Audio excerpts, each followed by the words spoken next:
వీళ్ళిద్దరి పర్సనల్ అజెండాతో పర్సనల్గా వాళ్ళు ఎన్ని కక్షలు పెట్టుకున్నారు జగన్ మీద కానీ అవినాష్ మీద కానీ. దీనివల్ల ఏమవుతుంది, రాష్ట్రం అంతా అల్లకల్లోలం అయిపోతా ఉంది. పులివెందుల్లో రాజశేఖరన్న వివేకమన్న ఫ్యాక్షనిజం ఉండకూడదని చెప్పి మా నాన్న ఉన్నప్పటి నుంచే మొదలుపెట్టారు. ఫ్యాక్షనిజం ఉండకూడదని, నాన్నని చంపినప్పుడు కూడా ఏమీ యాక్షన్ తీసుకోవద్దని మా అమ్మ అందరినీ కోరింది. అట్లా కామ్గా జరిగిపోతా ఉంది. ఇటువంటి సమయంలో రాత్రి ఆమె అక్కడ వెళ్ళినప్పుడు ఎంత అల్లకల్లోలం, వాళ్ళు కార్యకర్తలు వీళ్ళని కొట్టుకోవడము, రాళ్ళు వేసుకోవడం ఎన్ని న్యాయంగా ఉన్నాయండి? సమాధానంగా శాంతి సమాధానాలతో ఉన్న వాళ్ళని ఇట్లా అల్లరి పెట్టడం ఎంత మాత్రం సమంజసం? ఇవన్నీ కూడా అండి, దయచేసి వాళ్ళు చూస్తే ఆ అమ్మాయిలారా మేనత్తగా చెప్తున్నా, దయచేసి మీరు మారండి. ఇప్పటికైనా నోరు మూసుకోండి. This is not correct. రాష్ట్రాన్ని పాడు చేస్తున్నారు. జగన్ ప్రభుత్వంలో పేదలందరికీ సంక్షేమాలు అందుతున్నాయి, ఎంత హ్యాపీగా ఉన్నారో నేను చూస్తున్నా. మరి వాళ్ళ అటువంటి ప్రభుత్వాన్ని పడగొట్టాలని మీరు ప్రయత్నం చేస్తున్నారే. మీకు అసలు కరుణ జాలి ఏం లేదా?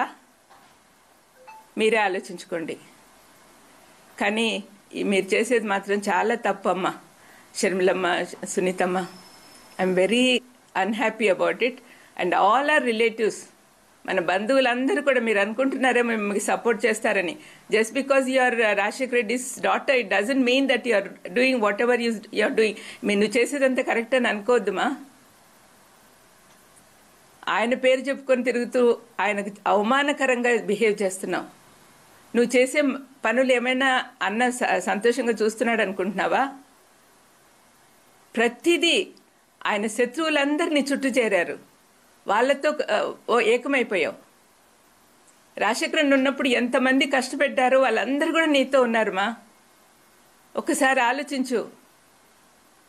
ఏమో నీకు వీళ్ళిద్దరి పర్సనల్ అజెండాతో పర్సనల్గా వాళ్ళు ఎన్ని కక్షలు పెట్టుకున్నారు జగన్ మీద కానీ అవినాష్ మీద కానీ.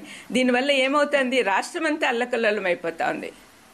పులివెందుల్లో రాజశేఖరన్న వివేకమన్న ఫ్యాక్షనిజం ఉండకూడదని చెప్పి మా నాన్న ఉన్నప్పటి నుంచే మొదలుపెట్టారు. ఫ్యాక్షనిజం ఉండకూడదని, నాన్నని చంపినప్పుడు కూడా ఏమీ యాక్షన్ తీసుకోవద్దని మా అమ్మ అందరినీ కోరింది. అట్లా కామ్గా జరిగిపోతా ఉంది. ఇటువంటి సమయంలో రాత్రి ఆమె అక్కడ వెళ్ళినప్పుడు ఎంత అల్లకల్లోలం, వాళ్ళు కార్యకర్తలు వీళ్ళని కొట్టుకోవడము, రాళ్ళు వేసుకోవడం ఎన్ని న్యాయంగా ఉన్నాయండి? సమాధానంగా శాంతి సమాధానాలతో ఉన్న వాళ్ళని ఇట్లా అల్లరి పెట్టడం ఎంత మాత్రం సమంజసం?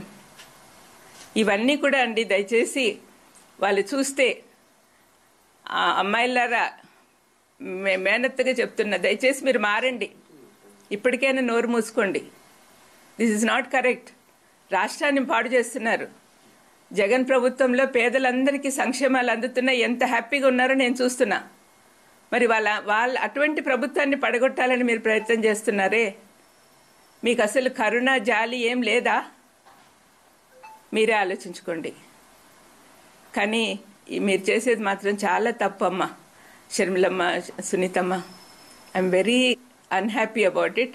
అండ్ ఆల్ ఆర్ రిలేటివ్స్, మన బంధువులందరూ కూడా మీరు అనుకుంటున్నారేమో మీకు సపోర్ట్ చేస్తారని. Just because you are Rajasekhar Reddy's daughter, it doesn't mean that you are doing whatever you are doing. నువ్వు చేసేదంతా కరెక్ట్ అని అనుకోవద్దుమా. ఆయన పేరు చెప్పుకొని తిరుగుతూ ఆయనకు అవమానకరంగా బిహేవ్ చేస్తున్నావు. నువ్వు చేసే పనులు ఏమైనా అన్న సంతోషంగా చూస్తున్నాడు అనుకుంటున్నావా? ప్రతిదీ ఆయన శత్రువులందరినీ చుట్టూ చేరారు, వాళ్ళతో ఏకమైపోయావు. రాజశేఖరన్ ఉన్నప్పుడు ఎంతమంది కష్టపెట్టారో వాళ్ళందరూ కూడా నీతో ఉన్నారు మా. ఒకసారి ఆలోచించు. ఏమో నీకు నీ కళ్ళు నీ చెవులు అన్నీ మూసుకుపోయినాయేమో అనిపిస్తోంది.